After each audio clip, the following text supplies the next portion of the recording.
Sushmita Dev. Thank you, sir. I would like to thank my party for giving me the opportunity to speak on a very, very important ministry, which is the donor ministry. The workings of the donor ministries have a direct impact on all the states of Northeast.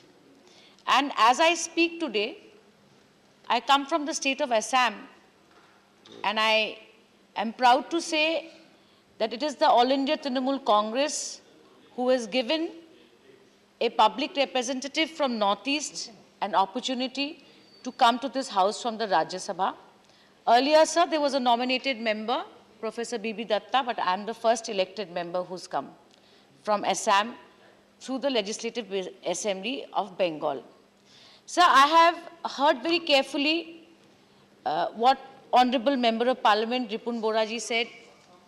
I have heard very carefully what Kalita ji has said, and I think neither Ripun Boraji or nor any other member of any party can disagree that the vision to set up a ministry to look into the inclusivity and development of the northeastern states was a visionary idea. But in doing that, we must look at the history of Northeast, sir. Northeastern states, the development of those states, the connectivity of those states, the growth of those states took a drastic hit, sir, after the partition.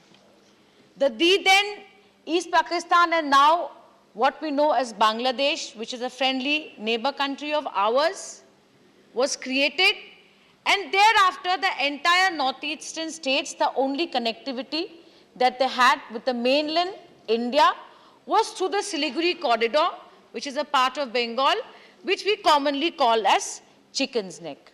It was increasingly felt that Northeast needed special attention, and it was in 1971 that the Northeast Council was first set up through the Act of Parliament. It acted like a regional planning commission, from what I have read, and it prepared specific development strategies for the northeastern states. After 1971, the next step that was taken for the development of the northeastern states is the ministry that we are discussing today. However, in 2001, sir, it was only a nodal department under the Home Ministry, and it is in 2004 that it got the status of a full-fledged ministry. So I ask myself a question, that where the northeastern states actually have 8% of the country's geographical area, where the northeastern state actually has 3.8% of its population, and if I may say so, is strategically the most important part of the country by sheer fact that 90% of its borders is shared with other countries like China, Bangladesh, Bhutan, Myanmar, etc. Should we still continue to review the work of this ministry through the Prison of Security and the Home Ministry? Sir, I have to say that it is just today that the chairman of the Standing Committee on Home, Anand Sharma ji, has put on the table his report, which includes the report on the performance of the NAC and this ministry which we are discussing today. I have not been able to peruse it, sir, because within 1 hour the debate started and he put it on the table of the House. So if my data is little backdated, I hope that you will forgive me that minor error. But I am pained to say, sir, I am pained to say that these states of the Northeast, which have the highest number of indigenous people, which has the highest number of biodiversity spots and the highest number of national parks. It has the highest literacy rate, sir, and it is one of the richest areas in natural resources, whether it is oil, coal or gas. There cannot be denied that any part of the country we go to, we see young children from Northeast who are working in various industries, especially the hospitality management industry, sir. We cannot deny that despite Despite this situation, that today the northeastern states lack basic health and education facilities, sir. Kalita sir said before me that Prime Minister of India has been to the northeast 14 times or 16 times or how many ever times, but 40 times, and he forgot to say it's a big thing that he stays the night also in northeast. You forgot to say that. Anyway, sir, let me give some data. We all know that the donor ministry operates on 10% of the entire budget of 54 ministries of this country, which is to be called the NLCPR, and has now been renamed. Sir, I would like to put some figure in front of you of 2022 and 2023, just some examples because my time is short. This is the allocation, sir, of the Ministry of Road and Transport is the lowest, 5%, sir. Of Health and Family Welfare, 8%, lowest, sir. Of Rural Development, 5% of the 10% that's supposed to, of the gross budget of the, and Telecom. While we talk about poor communication, in Northeast is merely 1%, sir. If I may say so, just to give a small data to my friends, and we all agree that Northeast needs more inputs and more money, I would like to say that since 2015-16, sir, the allocation of this ministry was some 2363 crores, 2,363 crores, and as of 22-23, it is 2,800 crores. So, sir, from 2015-16 to 2022, which is how many decades, you can calculate for yourself what has been the increase in the budget election of this ministry. It is a matter of record, sir. I would not like to criticize the government for the sake of criticizing. I would like to point out what my honorable colleague, Member of Parliament, said, that how many projects have been implemented in reality in donor. Sir, I speak in favor of strengthening donor. I don't speak in favor of weakening donor. So the biggest problem with the donor ministry is it does not have any line departments. Today, whatever money is sanctioned in the states of Northeast, they are dependent on the administrative strength of the northeastern states. And sir, it is, you know better than me, you are so learned, that how many administrative reforms have the northeastern states had till today. And in the state of Assam, पिछले 2 साल से 4 साल से पूरा का पूरा administration सिर्फ NRC का ही काम कर रहा है. तो डोनर का क्या वो काम करेंगे और किसी और डिपार्टमेंट का और क्या करेंगे. One important data. Sir, I don't want to repeat some of the things that the opposition leaders have already said, that this is the state of investment. Kalita sir said that the new 2017 industrial policy has injected impetus into the economy of the northeastern state.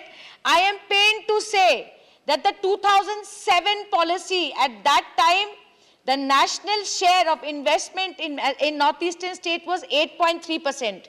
In the new policy, that share is at 0.02% in 2019, 2.30 in 2018, and 0.49 in 2020.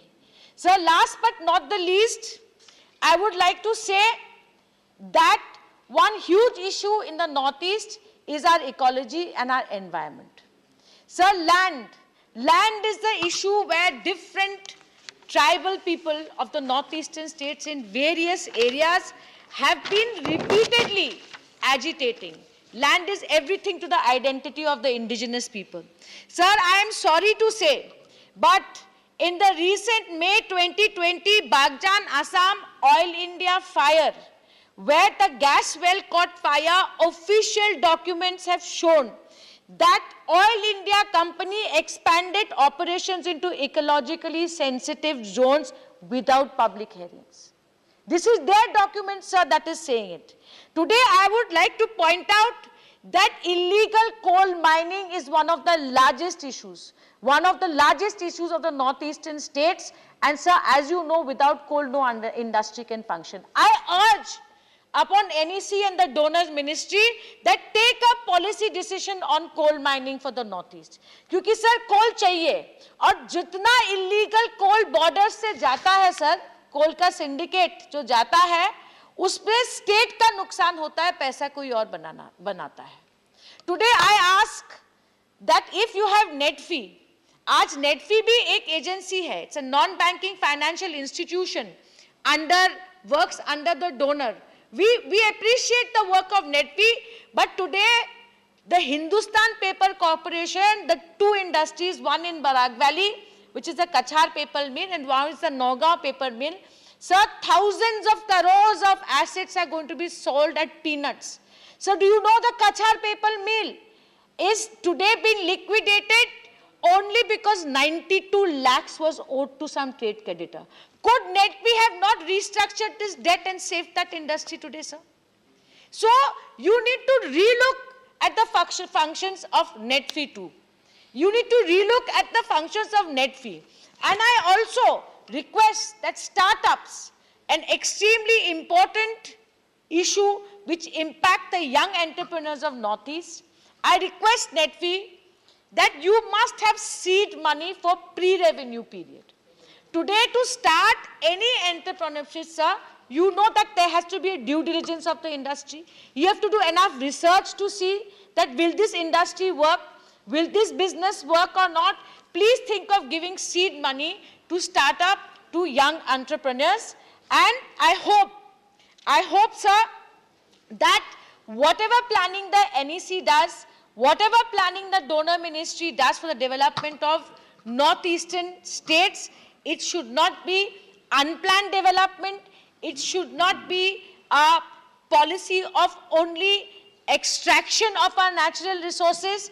And I hope that finally Northeast can get out of the rut. कुछ लोग बोलते हैं Northeast में development नहीं होता क्योंकि insurgency है, और कुछ लोग बोलते हैं कि क्योंकि insurgency है इसलिए Northeast में development नहीं होता. NEC has a role to play, sir. 2013 में एक अमेंडमेंट बिल आया था और एनईसी का पावर बढ़ाया गया था कि इंटर स्टेट, कि नॉर्थ ईस्टर्न के स्टेट्स के बीच में जो मुद्दे हैं उनका भी समाधान एनईसी कर सकती है. तो मैं ये पूछती हूं कि एनईसी ने ऐसा क्या कदम उठाया असम मिजोरम बॉर्डर डिस्प्यूट में? आज असम मेघालय के बॉर्डर के डिस्प्यूट है, आज नागालैंड और असम के बीच में बॉर्डर का डिस्प्यूट है. So NEC should not be a mute spectator to these issues, sir. Development of an area can't just be about roads and bridges and building water treatment plants. You must solve the border disputes between the northeastern states, without which we are creating bad precedents. And what is that precedent, sir? आपने कभी सुना कि एक राज्य का police दूसरे राज्य के पुलिस को गोली करके कत्ल कर रहा है? ये मिजोरम और आसाम के बॉर्डर में इस नॉर्थ ईस्टर्न स्टेट्स के इतिहास में पहला हुआ, और आज तक सिवाय कॉम्पनसेशन के 50 लाख के कॉम्पनसेशन कोई और कार्रवाई नहीं हुई. So NEC must look after the interest of the northeast as a whole. Today Assam should not take precedence over Mizoram, and Mizoram should not take precedence over Assam, and vice versa. That is the job of northeast. I also appeal to the government of India that, sir, donor ministry must have an office in the northeast states. Sir, पहले NEC को जो chair करते थे वो राज्यपाल governor करते थे.